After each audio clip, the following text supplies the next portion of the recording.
the war's over then. Okay? And I come back, and we have another child because my wife wanted another child. And I appear at Paramount. I got a contract, right? And so they assigned me to a picture. They assigned me to do a background story on the liberation of Paris, where I was there, you know, and for all that stuff. And but they never make anything.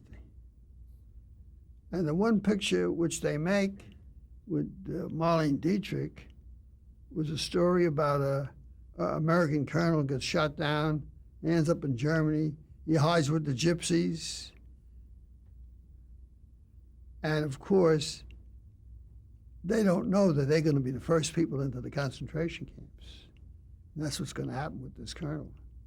So that's what the story is about. And I look up the gypsies and the Romany language, all that shit. I'm used to studying that stuff and doing things like that. But they make it into jokes. And this was Golden Earrings. That's Golden Earring. And so I went to see it. After 10 minutes, I walked out. It's completely rewritten, full of jokes and crap and stuff like that. Nothing about what I wrote. But meanwhile, I saw Marlene Dietrich, who was very charming and beautiful. And so I said to Miss Dietrich, well, you want to do me a favor? She said, why? I said, I'm the writer. She said, sure. She said, this is a stupid script. I said, sure. I didn't write that. Someone else wrote that. She said, what do you want? I said, I'd like to have a Marlene Dietrich kiss. So she kisses me on the cheek. And I said to her, that's a Marlene Dietrich kiss? The next minute I'm on the ground and she's on top of me. And she got her tongue down my throat, you know. I said, quit it! And she gets off. She says, now you had a Marlene Dietrich kiss and don't bother me. The pleasure of working in Hollywood.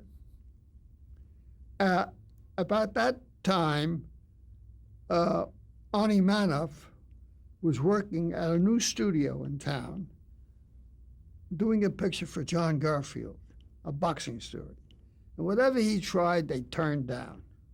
That is to say, there was a committee that oversaw morality in the movies at that time.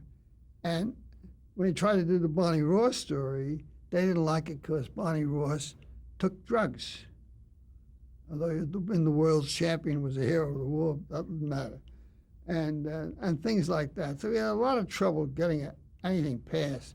So he came and took a job at Paramount. When he came into Paramount, I was getting ready to go home. I was fed up with this whole place. And I didn't care whether I had a contract or not. I'm going back to New York. So did you know Manoff before this? No, I met him. Met him.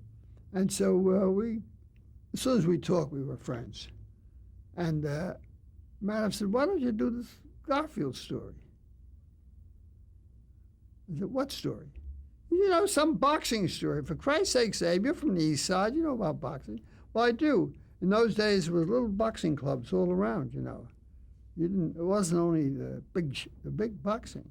And kids who had no other training and they could fight were trained as boxers, and they'd fight for $50 a night. And people, it was local thing. Club boxing. What is it called? Like club boxing. Yeah, club boxing. So I've gone to a few of those, but I wasn't much interested in it. So I said, he said, what do you want to go home for? Give it a shot. It's a good studio over there. He said, but they're crazy. So he calls up Garfield and says to Garfield, I'm with Polonsky. And I had met Garfield. And he said, and he has the greatest boxing story you ever heard. So Garfield says, come right over. We're only 2 blocks away there, you know. So after he hangs up, I said, what great boxing story? He said, well, you got 2 blocks, figure out something. So we walk over and I figure out a story. That's Body and Soul. And when I come there and I tell it to Garfield, he says, great. can you stay around for an hour? I said, sure. He said, because I want to call a meeting of the David Lowe and the vice president, the production guys, and all the people. I want them to hear the story. And if they say okay, we go. So I hang around and I work on the story, right? An hour later, we meet in David Lowe's office.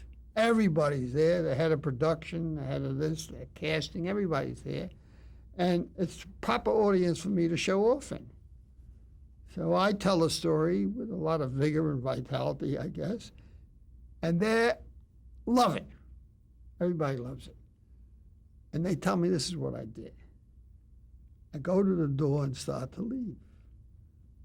So Charlie Einfeld, who's the vice president, formerly the vice president of 20th Century Fox, now with Lowe, says to me, where are you going, Abe?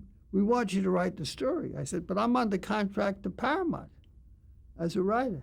So you have to get yourself a writer. And I closed the door and left. It's 2 blocks to get to Paramount. As I come to the great gate there, the guy who knows me says, Polonsky, they want you in the main office. So I go around to the main office. They're waiting for me. I walk in, they say, hey, nice to see you, Polonsky, congratulations. We just lent you the Garfield's company, and we're getting $2,000 a week for you. I said, sensational, top of the heap, right? He said, no, we're getting that. You just get the salary, we got a contract. And I said, excuse the expression, fuck you. I said, I'm going back to New York, you write it yourself. And I walked out. Well, Johnny Weber was my agent at William Morris. They worked it out, so I got most of that money. And now I'm making a fortune, for me anyhow. And it's a good story. What did you think of Robert Rossen? Robert Rossen, creep, son of a bitch. He promised never to change a line. I caught him handing out lines on a piece of paper to the cast because I was there every day. And I went and told Garfield, who promptly fired him, right? And he was directing the picture. So he came with his lawyer, and Garfield said, you promised not to change a line, don't change it. You want to change lines, you come in here, we decide. Because we like Polonsky's script. And he agreed. He wanted to end the picture where Garfield gets shot and ends up in an ash can in the street, you know. And I said, no, that's no good. Because I just took a line from the script and said, and so it was my ending that was used. Where you walk out and the boxing head says, what makes you think you can get away with this? Because he's just broken his word and beat the shit out of the other guy instead of giving up the fight, what they bet on. And he said, what are you going to do, kill me? Everybody dies was the exact expression that the boxing guy always uses. And he first used with Ben in the opening of the picture. So anyhow, I went to a preview, and it was a smash hit, you could, with the audience standing up and cheering and backing the thing, you know. I never saw anything like that. And I'm the hero. Of course, nobody likes Rawson, and they don't even tell him to come to the meeting. Rawson was a shit. I'm going to tell you that. What did the Academy Award nomination for it mean? Well, we got the Academy Award nomination for editing. I got Academy Award name for most original story, but the picture that won was The Bachelor and the Bobby Sox. But I want to tell you what happened.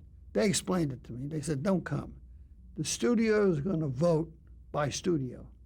Everybody who has an Oscar at the studio can vote on it or was nominated as a member of the Academy. So they're going to vote for their own picture. And we don't have any votes. So you're not going to win no matter what. And it was just like that. So I'm glad I didn't go. And I've never gone.